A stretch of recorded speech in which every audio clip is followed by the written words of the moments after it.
What's up? Welcome to I Scream, You Scream, your weekly scoop of the most chilling histories, mysteries, and paranormal perplexities. My name's Gina. And I'm Kathryn. And this month, we're talking about femme fatales while we enjoy some delicious chocolate and berry ice cream. Before we get into it, just a quick reminder that we post some really cool behind-the-scenes stuff on Patreon, so feel free to join us over there. Link is in the show notes. But until then, grab a spoon and let's dig in. Excellent. I just realized I forgot my chocolate.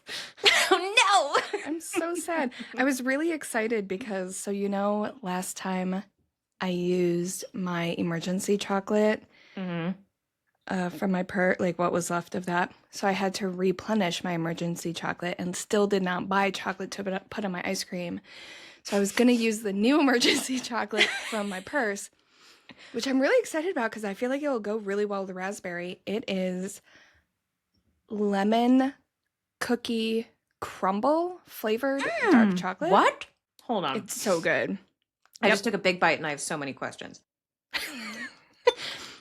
I don't remember the brand. That is it's right up my alley. Yeah, it's so good.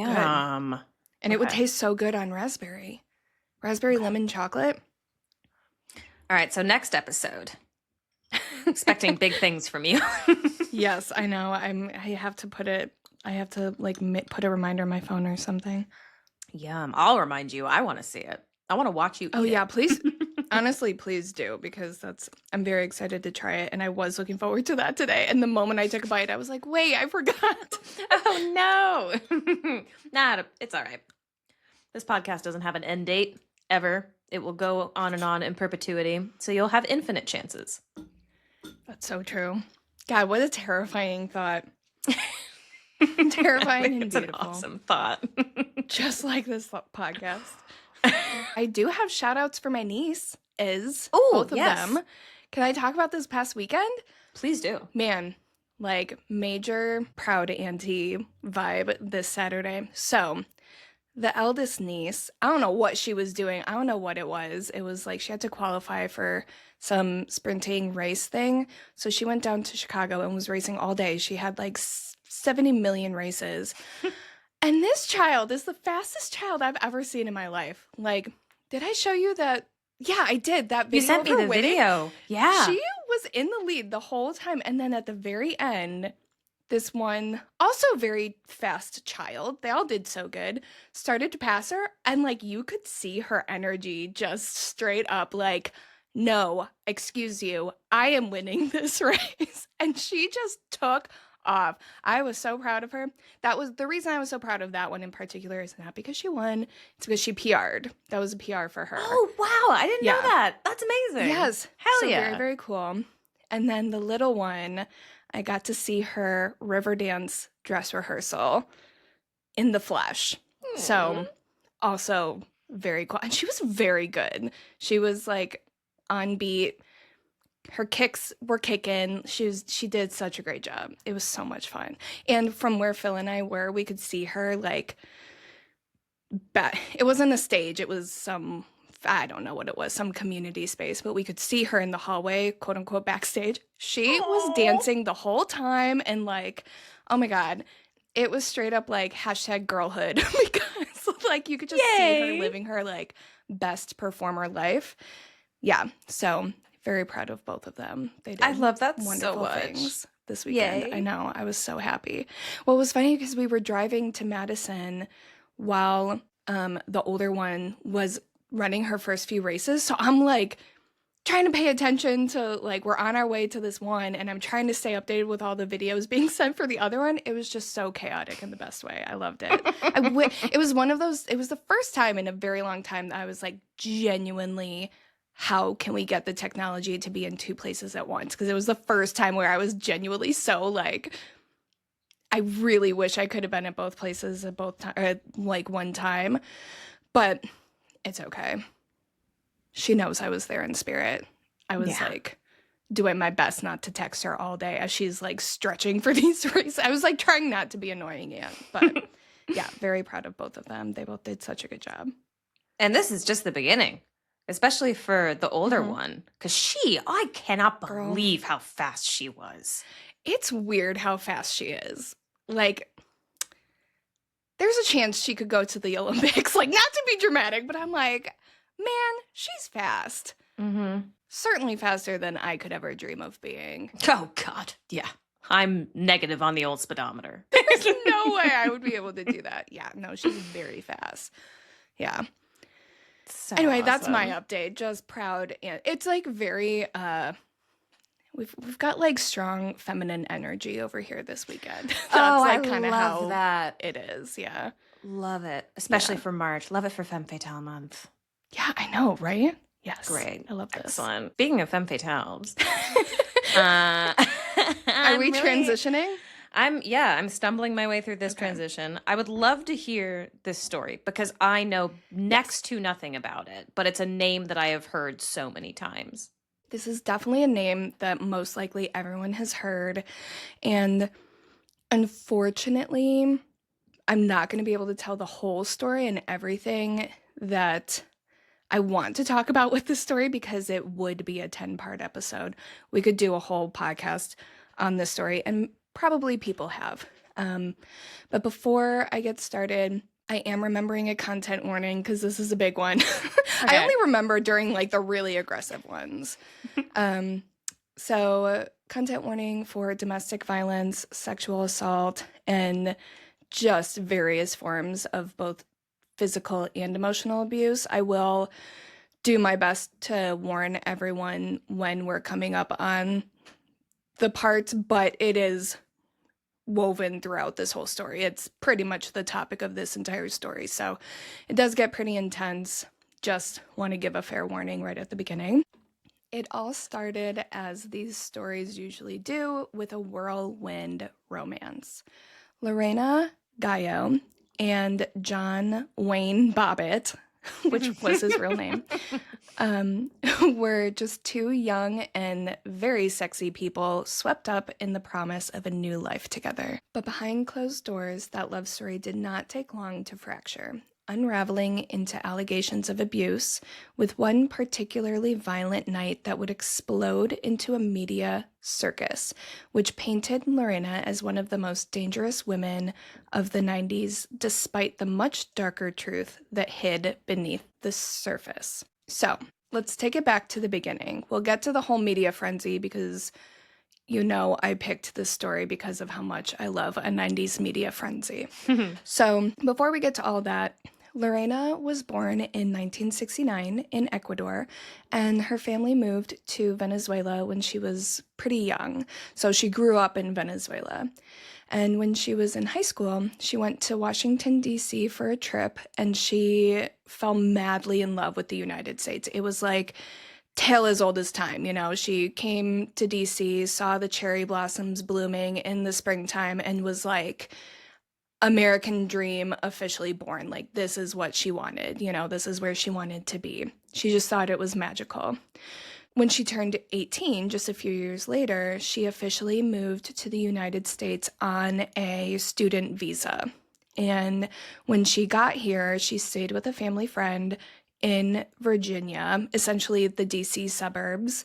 And she was described as being very shy and quiet, and she kind of just followed along with the other women her age. I don't know exactly who the friends were or how they knew her, but they had daughters around her age and cousins and stuff like that that she hung out with. And she was described not condescendingly, but just objectively as being very naive. Like, she had a very sheltered and conservative upbringing. She was from a very devoutly Catholic family, and she just didn't have a lot of life experience outside of this big move. You know, she went from a very sheltered, conservative home life to this like brand new land that she didn't really know how to navigate. She was very much a follower at the time. One night in 1988, very shortly after she got here, she and her friends went to a club for enlisted men, where she first set eyes on a young Marine named John Wayne Bobbitt. Which I'm going to keep laughing at this name because I, literally can't with that John Wayne bullshit. Anyway. So John was originally from Buffalo, New York. He and his brothers were very much raised in this kind of conservative landscape, and they were taught to kind of, work hard, be a tough guy, don't show your emotions, blah, blah, blah, that whole, pull up your bootstrap kind of situation, which, for the 80s and 90s was very much a normal upbringing. So that's kind of the environment that he was brought up in.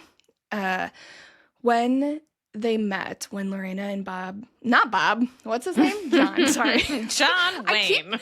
I keep thinking his name is Bob Bobbitt, and it's not. It's John Bobbitt. The name's Bobbitt. Bobbitt. That's kind of the vibe I get from this guy.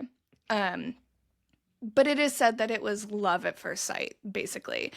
In the future, when they were asked, what they thought of the other person when they first met, neither one of them really had any idea who the other person was. Both of them were just essentially just different variations of, he was hot, she was a babe, we fell in love. Tale as old as time. Another tale as old as time, yeah. Lorena was quoted as saying that he was just very handsome with nice eyes, and John would describe Lorena as, quote, beautiful, really cute, and had a sweet smile. So the basis for any healthy relationship, if you ask me.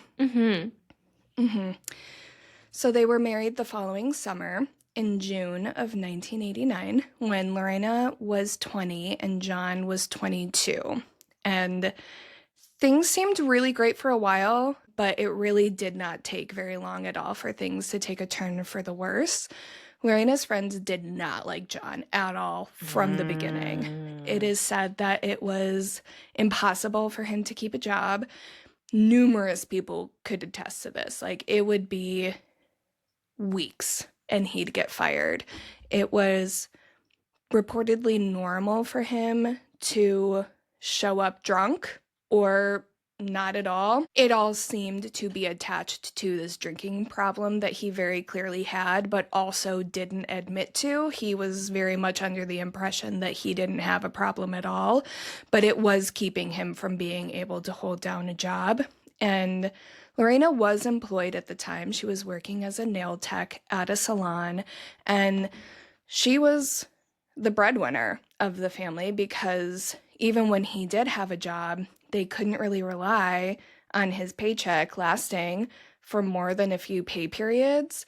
And she was really good at her job. Everyone really liked her. She was very kind and, worked really hard. But it said that, not that she wasn't naturally a hard worker, but it seemed very much like she knew how much they relied on her jobs, so she was, picking up extra shifts and working as hard as she could and getting as many clients as she could. Friends and family described their relationship as really volatile, and they had frequent arguments, and it was just really uncomfortable being around them because no one really knew what to do or what to make of any of it, because no one explicitly said this. No one ever called it exactly this, but it kind of gave me that vibe of that couple who, seems to really love each other, but they just scream at each other. And that's kind of how they just get things off of their plate in front of everyone and then go back to just being normal. That's kind of the way people tried to paint it at the beginning. But over time, it became clear that there really was something much deeper going on. While some people would later claim that they knew it was worse than that and did try to help, no one could really have possibly known how bad it was going to get because Lorena didn't really talk about the relationship. John wasn't willing to admit to himself that he had a drinking problem, and and this is not excusing him whatsoever, but who knows what he actually remembered. It was just a mess. It was just one of those relationships where it was once people started to figure out what was happening, it was too late, and everyone was kind of mad at themselves for not doing more, but there also really wasn't much that people could do because they just didn't know. You know what I mean? Oh, 100%. And especially when it's like Yeah. not your relationship, it's not your place. Like if you're It's worried hard. about, it's really Yeah. hard. If something like if you're worried about someone in a relationship, Hmm. you can say something and that's fine. But there are all these Hmm. unspoken rules about like you don't want to get involved because like that's their business. And that's, operating under the assumption that like in my head there's like not abuse in this hypothetical relationship that I'm Yeah. framing, Yeah. but obviously different in a situation like theirs. And that did happen. And we'll talk about that toward the end. But to take it one step further, you also can't make someone do something, Yeah. Like that's why it's just a sticky situation. So it was really difficult. And that's why everyone was real caught off guard and really wishing they had done something when one fateful night, John came home from a night of drinking with the boys in June of 1993, so right around their 4-year anniversary. And content warning, it is said that when he got home, he was severely intoxicated and he did force himself on Lorena before eventually falling asleep. And according to Lorena, this was not a one-off incident. Not that that would be acceptable regardless, but this was a frequent thing that would happen over and over again. And it was a main piece of abuse that she did endure on a very regular basis. And she would later claim that she had been abused by him for years, and not just sexually, but emotionally, physically, etc., pretty much since the beginning of their relationship. And there are numerous people who can corroborate those claims. We'll go into detail about that later. But this particular night ended up being essentially the final straw for her because several hours after John first fell asleep, 911 dispatchers got a call from the local hospital saying that they needed officers to come in immediately because a man had been attacked by his wife. And the person on the phone didn't say what had happened initially. They were just adamant that they needed someone right away. And when officers arrived, they discovered that John's penis had been sliced clean off with a kitchen knife. Whew. Yeah. Early that morning, Lorena drove herself to the police station, not to turn herself in for castrating her husband, but instead to report John for domestic violence.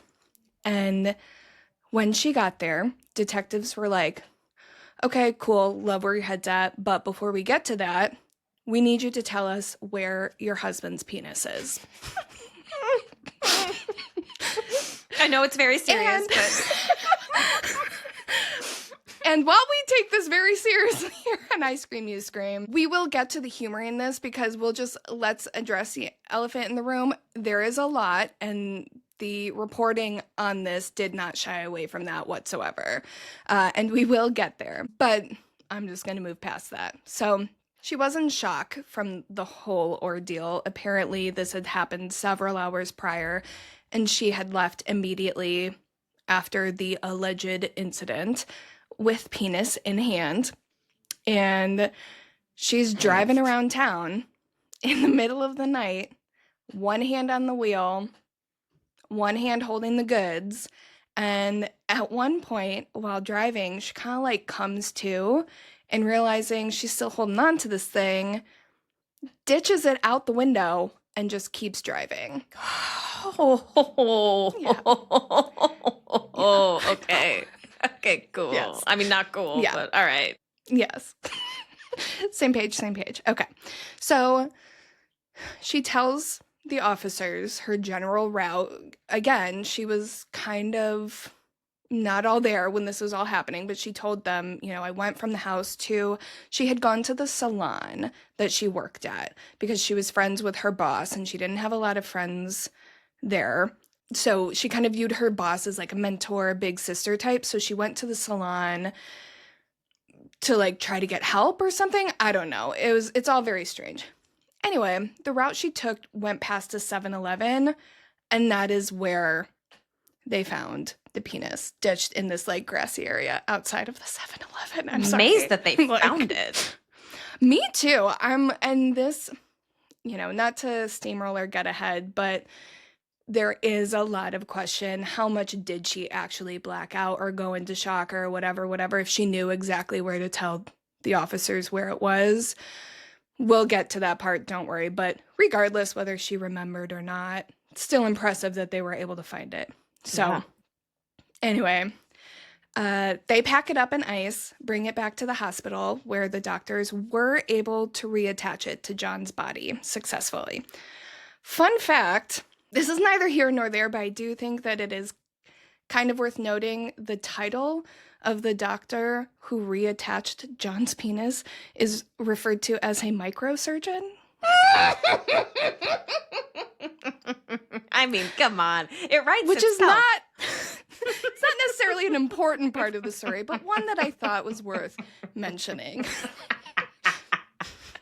Oh, he got the fun-sized one at 7-Eleven. Yes. Yeah. Sorry. Okay. I know. This is very serious. Sorry. Okay. This is really difficult. Yeah, this is hard. So, Lorena was arrested, and she fully admitted to all of this. It was very clear what had happened in terms of it being cut off. And during her initial questioning, for which it is very important to note she did not have a lawyer present, she would give one of her most infamous and ultimately damning statements, which was, quote, "He always have orgasm, and he doesn't wait for me ever to have orgasm. He's selfish." So, keep in mind, she came to this police station to report abuse. She's in shock. English is her second language. She does not have a lawyer present. I just want everyone to keep that in mind for the rest of this story. So we can all use our grown adult brains and understand that what she was trying to communicate was, he is forcing me to have sex with him. He is enjoying himself. I am not enjoying myself because this is being forced upon me. But she didn't say that. She said, he's not giving me an orgasm. He's selfish. So, of course, prosecutors take this and run with it, right? Like, who wouldn't? And like I mentioned previously, Lorena confided in and really considered her boss her friend. Her boss's name was Gina Kathryn, and Jana was one of the people who knew that John had been abusive toward Lorena, and she felt like Lorena was something of a little sister to her, so she felt very protective of her, and she was, kind of in the mindset of, well, I've never been able to, get her to leave him before, at least I can help during this process. She could afford to get her a lawyer. And one of the things that she decided to do was to get her a PR representative, because right from the beginning, everyone knew this was going to be huge. Jana knew that once the media got a hold of this story,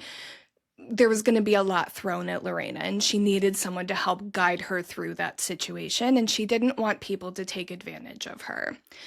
But of course they did, because that's what people do to easy targets. And the headlines wrote themselves. We have a hot, young Latina woman who was rumored to be like hot-headed and kind of insufferable. That was John's side of the story. And people in his sphere were like, oh, well, she would snap at him and she was mean and impatient, and look at her, she's complaining about not being pleasured, blah, blah, blah, blah, blah.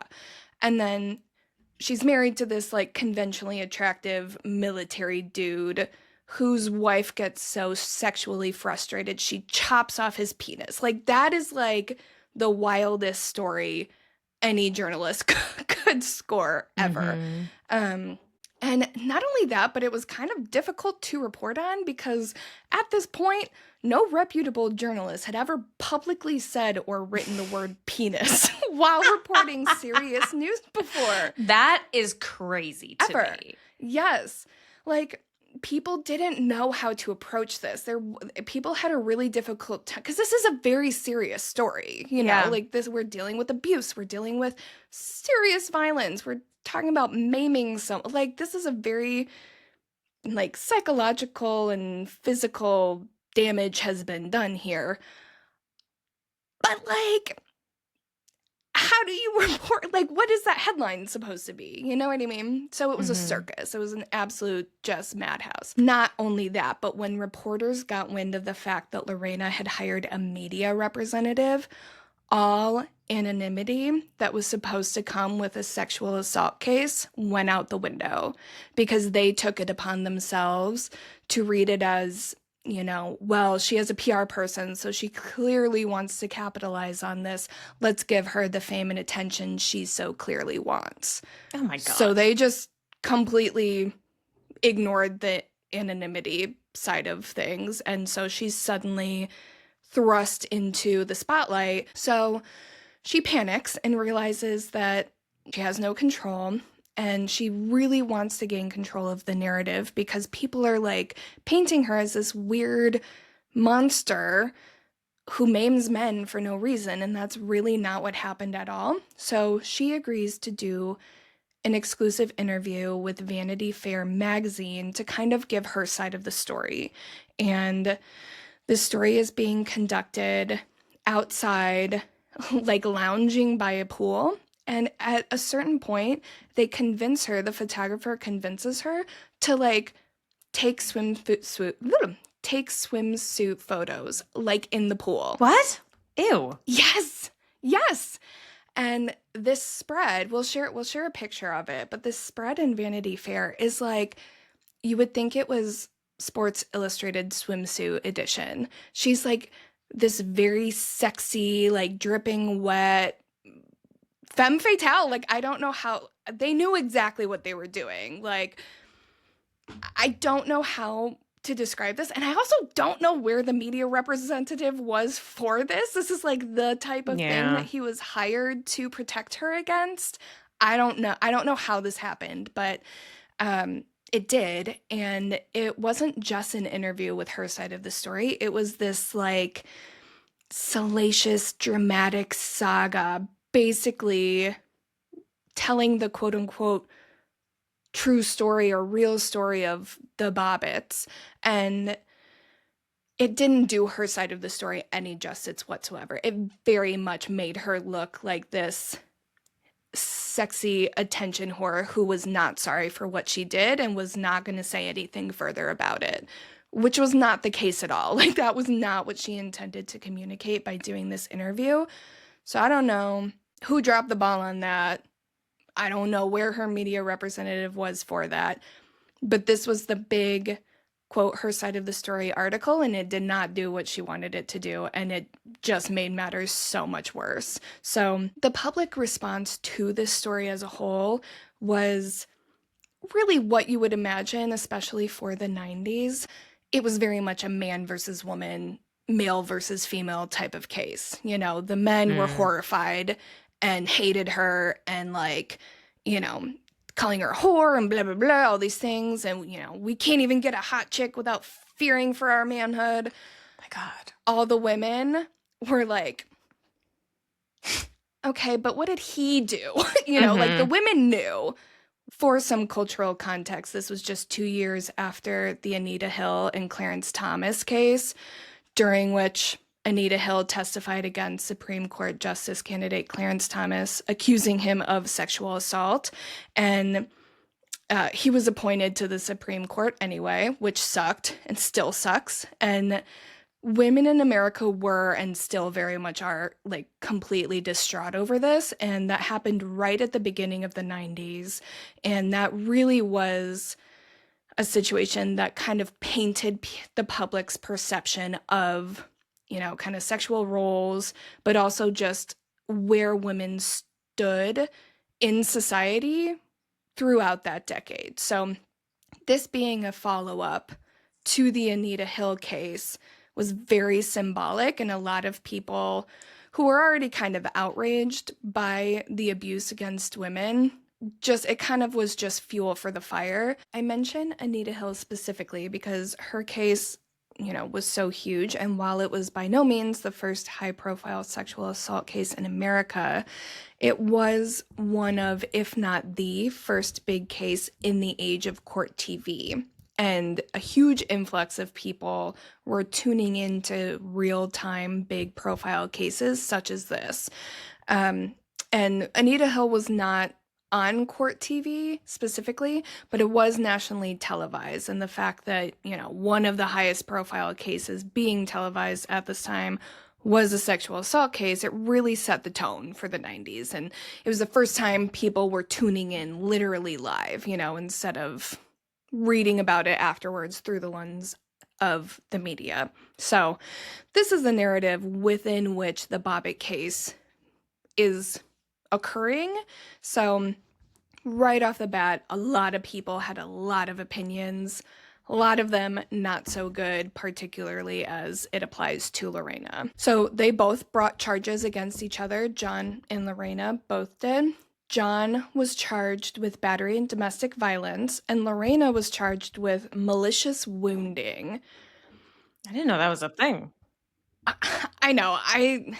I think it was one of those things that was just all they could get on her. And not saying she didn't do it, but it wasn't technically domestic violence. It wasn't technically sexual. You know what I mean? Yeah. It was like this weird in-between thing. Mm-hmm. So the trial against John was first, and it was not televised because Virginia law prohibits televising sexual assault cases to protect the anonymity of the victim. But since her anonymity had already been broken, all this really did was prevent people from being able to see her side of the story real time. And not that I'm advocating for televising a sexual assault case. It felt like she was a little bit cheated because the purpose for not televising it was already ruined. Another issue with this particular case is the fact that this is going to piss you off. I'm so annoyed by this. The only evidence that was permissible was any abuse that happened within a 5-day time frame of the incident. We'll call it henceforth. Yes. That means that Lorena's team could not use any evidence of abuse from any of the prior 4 years of their entire marriage that she endured to convict him of domestic violence. It had to be from that 1 week. Why? Don't know. Literally no idea. Yeah. That's fucked. I think I scream you scream pod at gmail.com. If you know why, if you know about legal crap and know the actual reason for this, let us know. I tried to look because I knew you were going to ask that, as you should, as we all should. I'm asking myself, and I really don't know. That was just the decision that the judge made. All right. Yeah. Well, negative points. Yeah. Yep. Absolutely. So, as with the whole reporting on, this entire incident, this trial was a circus. People were literally selling t-shirts outside the front of it with cutesy little cut puns genuine. I'll see if I can. I'm sure I'll find pictures of it. We'll share them. It was wild. This was the biggest thing that had ever happened in this town, and people were eating it up. So John's lawyers are trying to paint him as this likable boy next door type who claimed there was no way he was drunk that night, as she claimed he was, because he, quote, folded his laundry that night. And what drunk person folds their clothes before having sex? That was literally one of the arguments they made. I like the implication that sober people fold their clothes before they have sex. Literally, my first thought is, I bet you a Virgo would. Oh, yeah. That was literally my first thought. Yeah. I guarantee you that they would do that. Yes. Yeah. I'm like, what? That was kind of the vibe of their argument. They even went so far as to say they gave him, oh my God, I was going to leave this out, but I'm getting heated. They gave him a psychological evaluation and determined that he was, quote, incapable of successfully lying. What? Oh, come on. Okay, me too. Because I just said mean? So. Yeah. What Incapable. Does that mean? Exactly. Incapable of successfully lying. Yeah, what is that? That's not a psychological deduction. No. What? Incapable. You can be a bad liar. Incapable of lying? Yes. No. Mm-hmm. In a courtroom? Jesus Christ. That's a joke. I know. Yep. Yes. So, anyway, long story not sure. It's going to be a very long episode. I'm sorry. John was found not guilty due to the fact that there just wasn't enough evidence to prove that he had been abusive to her. Which, yeah, no shit, if you only give 5 days. Of a 4-year marriage. Yeah, exactly. So, worst part of this whole story, John became this weird, like, E-list sex icon. And the interviews with this guy after this, like, during and after this trial, where they were just absolutely nutso butso, as we like to say here on the pod. Everyone was obsessed with knowing, like, whether or not it still worked. And, you know, Lorena wasn't satisfied, but you're capable of satisfying other women, right? Like, just, it was disgusting. It was so... Oh my God. Yes. He was on Howard Stern's radio show numerous times, and I'm, like, not even going to go into detail about those interviews because they're just as gross as you would imagine they would be. There were John Bobbitt lookalike contests at Hooters. It was a circus. Meanwhile, he had medical bills piling up because not only did he, have to pay for his reattached penis, but he also decided that it would make sense to get a penis enlargement. Mm-hmm. No, stop. Which really? You'll find solace in knowing that it was botched. So he had to, like, get it fixed. Yeah. I'm right now I'm hearing that scene from The Office where Michael is like, snip, snip, snip, snip. There's only so many, what is it? Like, so many times a man can have a, what is it called? You know what I'm talking about. Yeah, I don't know. Yeah, I know what you're talking about, though. Yeah. Yeah, this is, like, really happening. Dude, the world is so weird. Meanwhile, Lorena is still getting ripped to shreds this whole time. Yeah. And, John's out and about making a fool of himself, and therefore also her, because she's looped into all of this. Did I mention he was in a couple of pornos, too? No. Okay, yeah. One called John Wayne Bobbitt Uncut. And then the subsequent one for which he got the penis enlargement was called Franken Penis. I'm sorry. I'm so sorry. I really don't like this dude. Yeah, this guy fucking sucks. So, Lorena's trial gets going the following year, 1994, and she pled temporary insanity, claiming that at this point in their marriage, she had undergone a significant amount of trauma as a result of his, emotional, physical, and sexual abuse. And that night was basically the straw that broke the camel's back. Like, she just completely snapped, blacked out, castration ensued. Unlike the previous trial, this one was televised because it wasn't a domestic violence case. It was just a regular violence case.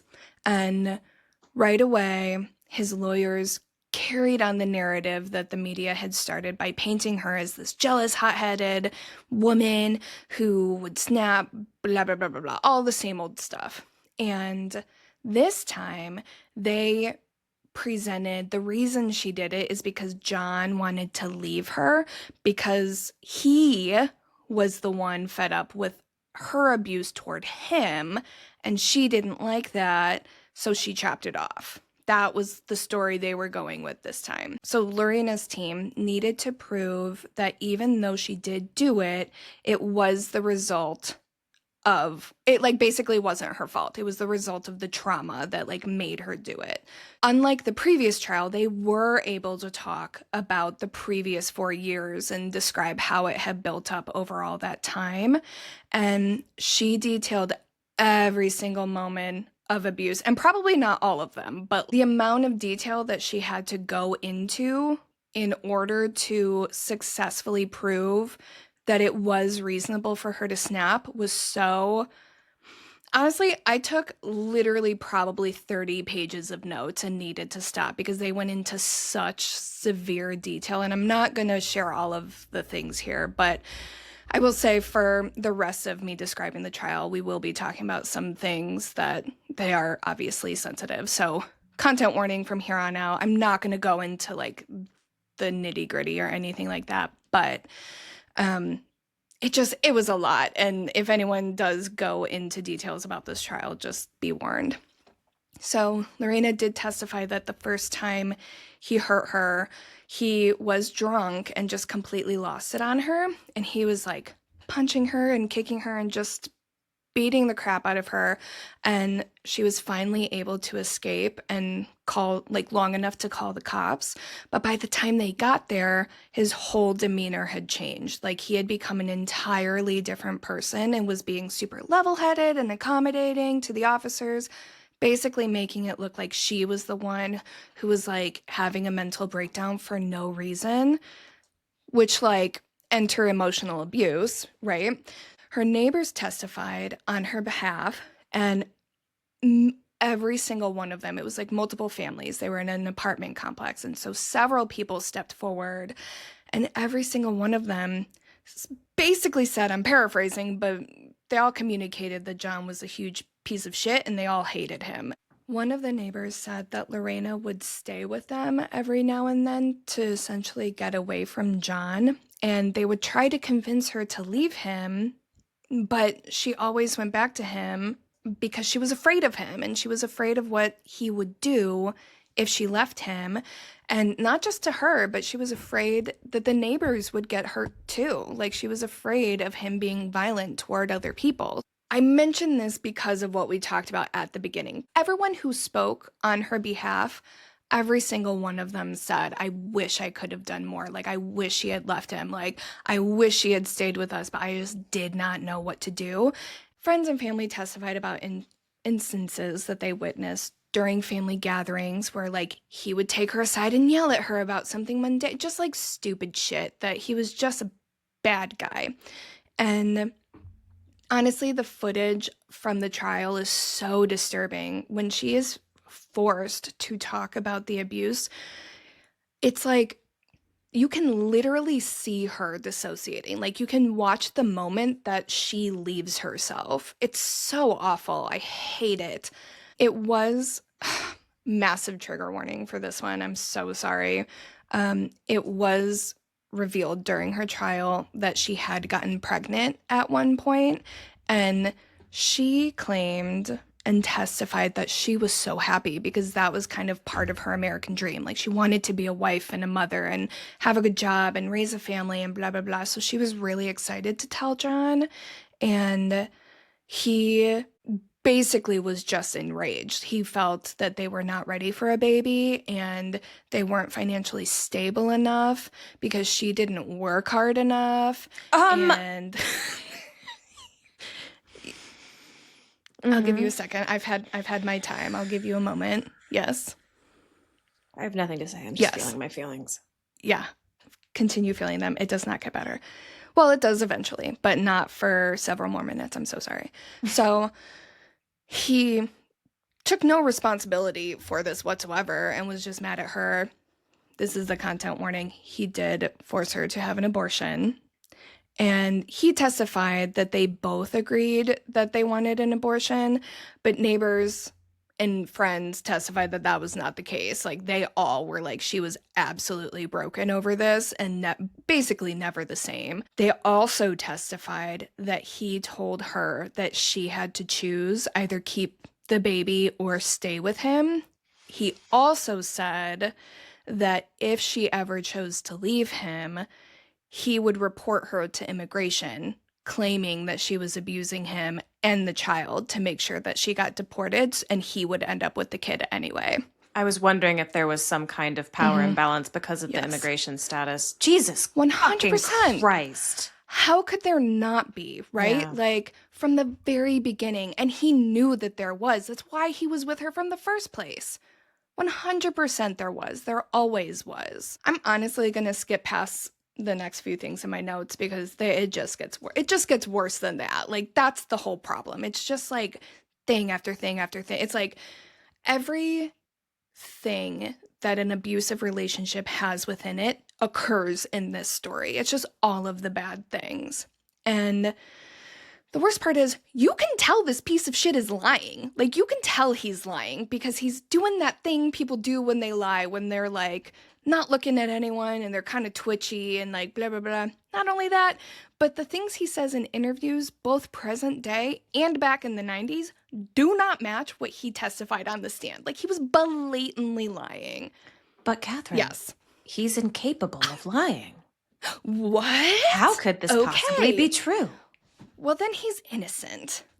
The biggest argument that his team had against her was that she claims that she blacked out and doesn't remember what happened, and yet she is able to describe what happened in detail. How could this possibly be? A couple things on this. I'm not going to go into great detail because this is all available. I'll share my sources. Of the things she remembers, she describes them as pictures. She describes it as like seeing what is happening, but like not feeling in control of what was happening. It was like she watched her hand pick up the knife, and she watched herself walk to the bedroom. You know what I mean? And that's where, when we talk about her knowing where she threw it as she was driving, that was one of the pictures. Like, she remembered seeing a 7-Eleven at one point. This is very common with this amount of trauma, and when you're dissociating or whatever psychological term you want to use. I don't know. icecreamyouscreampod@gmail.com. Please let us know what your take is on her emotional state. But that is what happens. It's very hard to remember what you're doing or what's happening to you or around you or whatever, but B, even if you do remember it, it's not like you're not really able to make conscious decisions about what you are doing. You just know you're doing them. And that's what makes cases like this so tricky. Like, yeah, she did something awful. Like, that was a very violent act, to do. But whose fault is it when it is the result of stuff that has been done to her time and time and time again? And I bring all of this up because I found one of the psychologists that testified. Her name was Dr. Susan Feister, and she testified for the defense. She diagnosed Lorena with PTSD, major depressive disorder, anxiety disorder, and a panic disorder.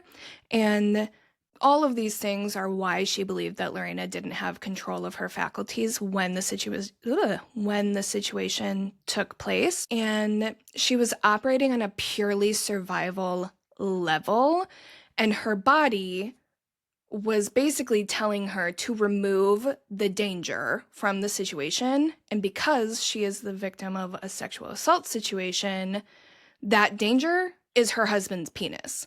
So her body did what it needed to do to remove the danger from the situation. On the flip side, of course, his team also had psychiatrists on the stand, and they were all like, no sign of PTSD. She's just a mad woman, like, as these cases tend to go. Yep. So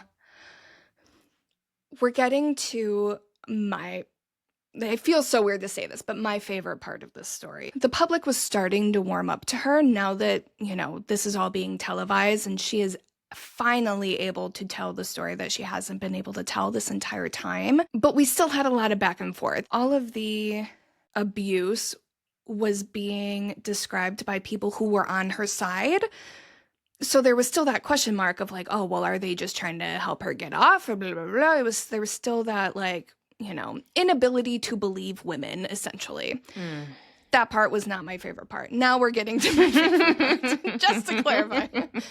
So that was the case until the defense called to the stand a woman named Regina Keegan, who had an appointment at the salon with Lorena just a couple of days before the incident.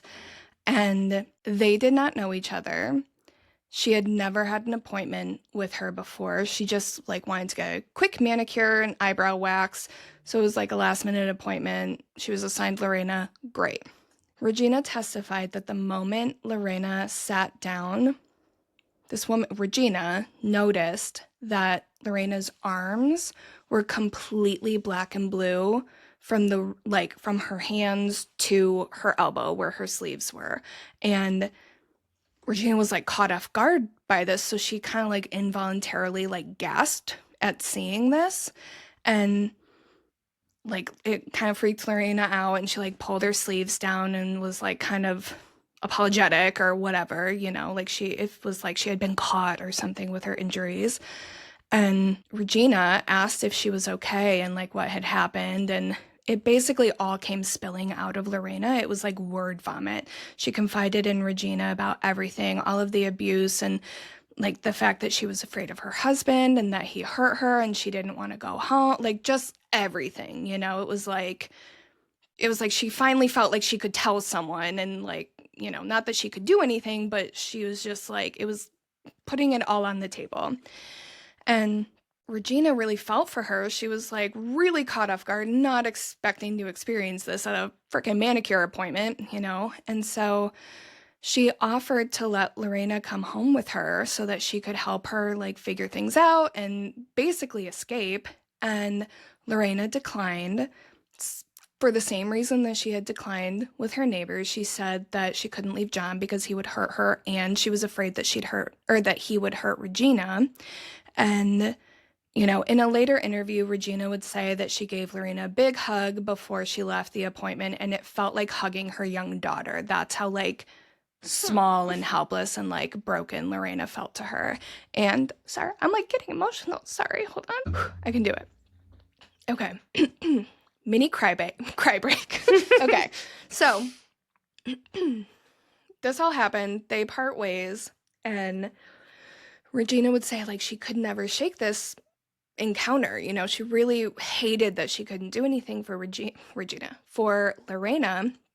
And it was several months after this encounter that Regina was folding the laundry one day, and she had the news on, and all of a sudden she sees footage of this, quote, crazy woman who was charged with castrating her husband. And she was like, oh my God, that's her. That's the girl, you know? Like, she literally is like calling all her girlfriends, like, I found her, like, there she is. And so Regina calls someone, I don't remember who, like courthouse or someone or something like that. And she's like, I'm paraphrasing, but she's like, fuck this guy. He had it coming. Like, I can prove that she really was abused. Like, you know, whatever. This is not her fault. This was a damaged girl. And so they get her in contact with Lorena's attorney, who calls her to the stand, and she recounts everything. And because of Regina's testimony, that caused one of the state psychiatrists to change his mind on the diagnosis. And sorry, I'm just like, this is the most like women supporting women story. I just like, I love Regina so much. Okay, normal. I'm normal. Okay. So a man named Dr. Miller Ryans reached out to Regina to interview her personally, and based on what she had to say to him, he was able to get a glimpse of what Regina had witnessed just days before the incident, whereas all of the other information that they had was like the retrospective version of it, right? You know, it was interviews being conducted after the fact and friends and family being able to say, oh, I knew it the whole time.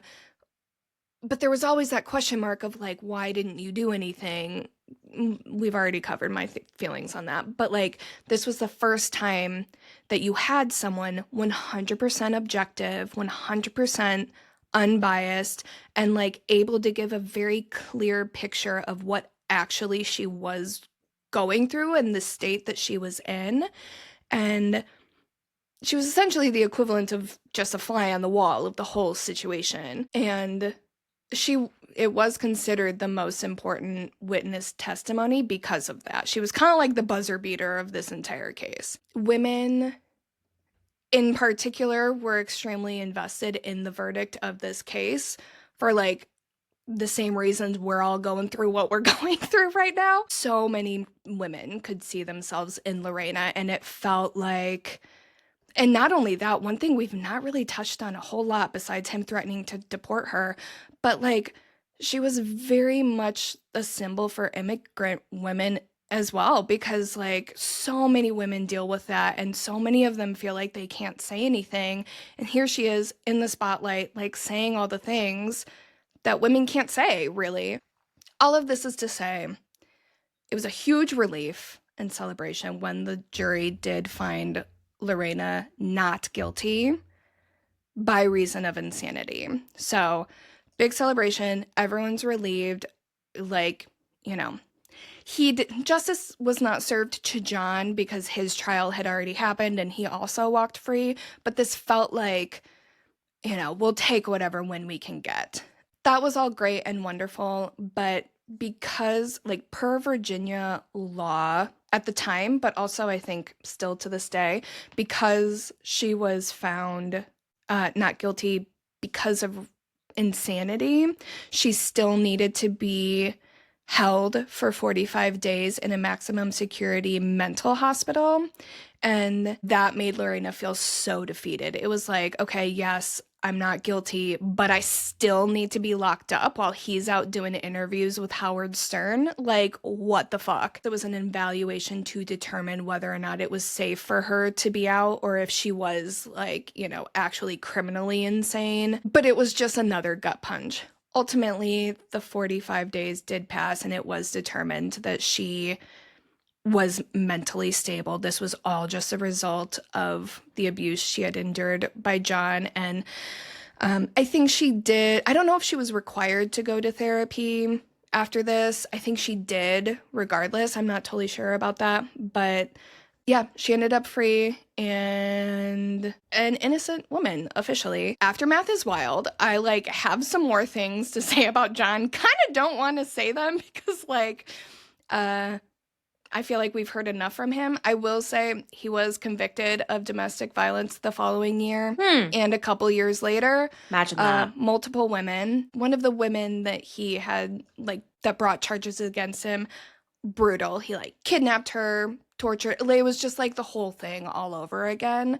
And that guy's just a piece of fucking shit. I hate him so Fuck much. him. Anyway, so forget John. We're done with John.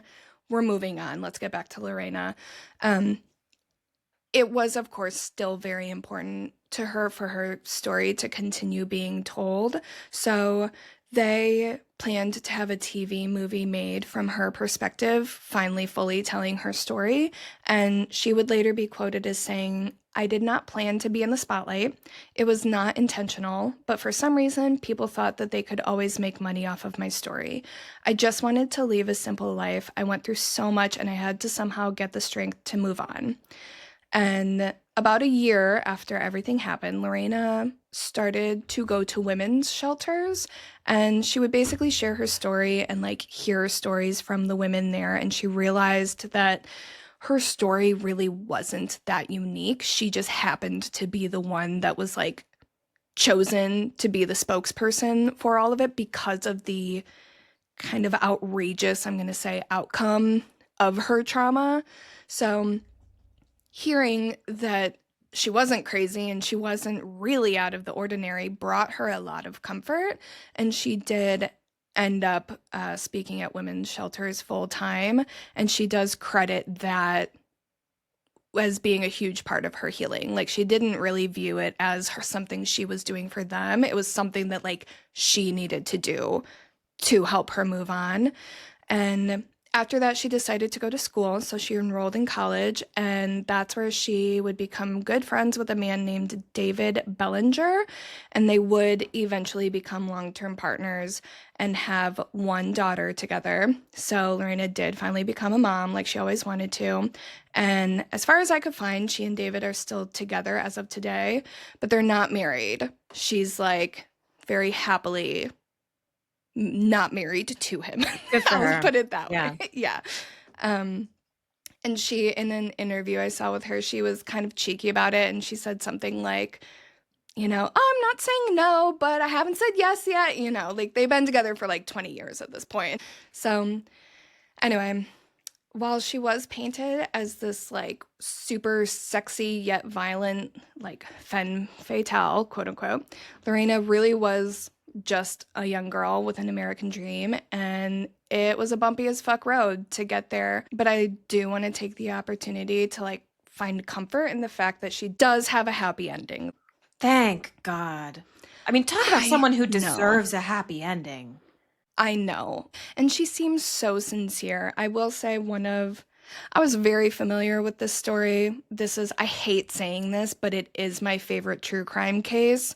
But it is my favorite true crime case because she has her happy ending. And just like the media circus and everything. It's just one of those things that like it was so culturally relevant at the time. If not for Anita Hill and like OJ Simpson, it would have been the case of the 90s. I will say one of my biggest sources for this and just all of the details was a mini series called Lorena, and it is on Prime. It was produced by Jordan Peele, which I didn't know, but it's done well. Yeah, it's done so. That was why I ended up watching it, because I was like, I didn't want anything tabloidy, so I wasn't going to watch anything on it. But I saw he did it, and I was like, okay, this is going to be good. And it is. The best part about it, it is told as objectively as possible, and John still makes himself look like a fucking asshole in it. So, like, yeah, I'm just going to leave it at that. Anyway, I'm done. Sorry. And thank you for your time. Man, I really got to stop doing stories like this. I promise I'll do a nice light one someday. But this is such an important story, though, because it's so important. It's a version of the same story that we hear all the time, but that doesn't make it any less important. I keep thinking about Regina and getting like, you know. I can't. I literally can't. Yeah, but also... Podcast milestone. I've never cried on the podcast before. Oh my gosh, joint crying session. I cry, you cry? Is that a new segment? God, yes, that's our spin-off show. I cry, you cry. Thank you for telling this story, because it's important to tell welcome. I love this story in a very, love it in, an academic sense. Like, it has the pillars of everything that I am interested in, and it's a horrendous story. Mm-hmm. You know what I mean?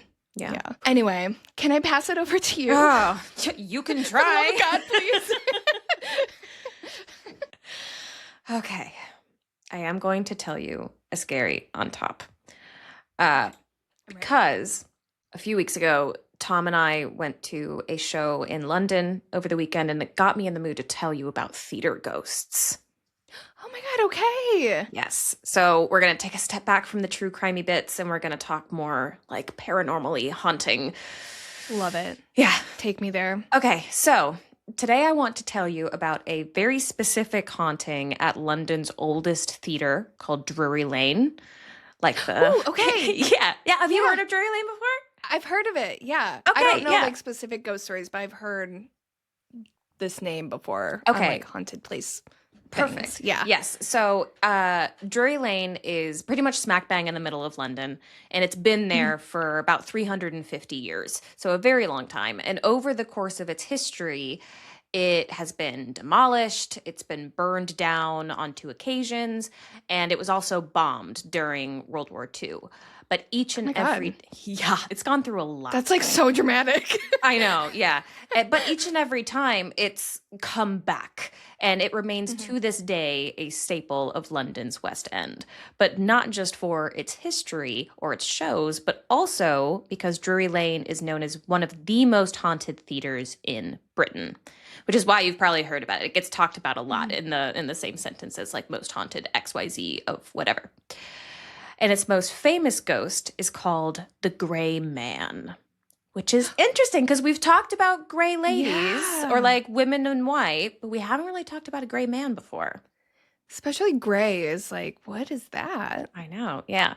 So he's most often seen in the audience area of the theater where the seats are. And when people do see him, it's almost always during the day. Normally, just me, when I think about seeing ghosts, I think about nighttime and darkness because it's spooky and scary, but that's not the case here. He comes during daylight hours, and he's reported to look very 18th century vibes. So he's got a tricorn hat, a cloak. Some say he has a powdered wig, that kind of thing. Oh. I know. I love you can tell why I picked this because I know from start to finish. Yeah, 100%. And pretty much every time someone spots him, he's doing the exact same thing. It's like he's taking a walk through the aisles and the seats area, and he's approaching the royal box, but right before he gets there, he like disappears into the wall. Oh, Mm-hmm. I wonder. Sorry, I'm like, okay, continue. No, I want to hear what you were going to say because I might be able to answer it. No, I just wonder if it's a residual haunting or if he's like really wandering around. So I think it's a residual haunting because the story goes that in 1848, we discovered a clue as to who he might be and where he might be going. Because around this time, the theater was undergoing renovations. And during that, the workers realized that one of the walls sounded like it was hollow. So they broke through the wall, and on the other side, they found a secret room with a skeleton in it wearing gray clothes with a knife sticking out of its ribs. What? Yes. That is so dramatic. It's not a bona fide fact. This is like the story goes kind of thing, but wild. Oh, that's a fact. Oh, that's a fact on this podcast. Yeah. Yeah. Well, sadly, we don't know who the skeleton belonged to. Okay. I would say probably the ghost, but what do I know? But Yeah. that room is not the only place where the gray man is said to appear. That's just where he's most often found, kind of in the seating area. At least 2 people have also reported seeing him in their dressing room. One of them was a Regency-era comedian named Joseph Grimaldi, a.k.a. the father of the modern clown. Fun fact. Okay. You may have heard about him at the Clown Museum. I don't know. I honestly bet I did. You probably I'll did. go back and I'll look at my pictures from. I took a bunch of pictures of all the like placards and stuff.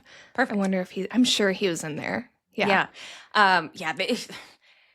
That's a whole thing. He has like a whole story we can get into another time. But the other person who reported seeing the gray man in his dressing room was a pantomime performer named Dan Leno. And ironically, both of these men are now also said to haunt the theater.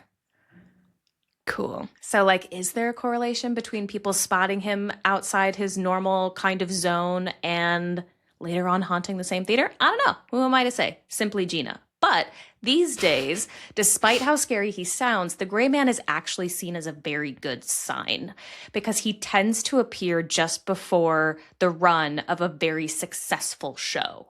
Oh. Yeah, so his presence is seen as like a good sign that whatever you're about to perform is going to do really, really well. And this has happened quite a few times throughout the theater's history. So shows with famous runs like The King and I, Oklahoma, and Miss Saigon, just to name a few. He was spotted before all of these began their West End run. So his presence is kind of seen as like the paranormal equivalent of break a leg right before a show. Yeah, it's like a good luck charm. Exactly what I was thinking. Yeah. Yeah. And that's it. That's the Gray Man. Cool. There is so much more we can get into on Drury Lane. This is a very condensed, very focused snippet of some of the hauntings there, but it is a fascinating rabbit hole that we will go down one day. Yeah. I kind of love the idea of if you see him, you will also haunt the theater. Because it almost feels like he is presenting himself to people as like oh, you're cool, we can hang kind of vibe. That'd be fun. I have a theory that it was like a director or someone that wouldn't hang out on the stage necessarily. Like I'm picturing like during a tech rehearsal or a dress rehearsal, him like sitting in the audience, and then to make sure that the royals would have a good view, he goes to walk over to their box and like goes into the secret room, and I don't know. Yeah. There's something. Mine was much more dramatic than that. Mine was like a lover. Of like one of the actress's lovers, and then her husband found out, and that's where the knife in the ribs came from. You know, I'm pretty sure I remember reading that is one of the like popular theories. So you just had a psychic moment. Be. Well, it doesn't. The psychic that's moment. Not really a stretch when it. Yes, a psychic moment. Yes, correct. That's cool. I really like that story a lot. Yeah, me too. It's one of my favorites. And if you liked that story, feel free to leave us a review or a rating wherever you are listening to us. You can also send us a story at icecreamyscreampod@gmail.com if you want to be included in a Scary on Top. Real quick before we let you go, just a reminder, we do have a Patreon and it's very, very fun. So you should probably join us over there. But until next time, little spoons, keep it cool. And keep it creepy.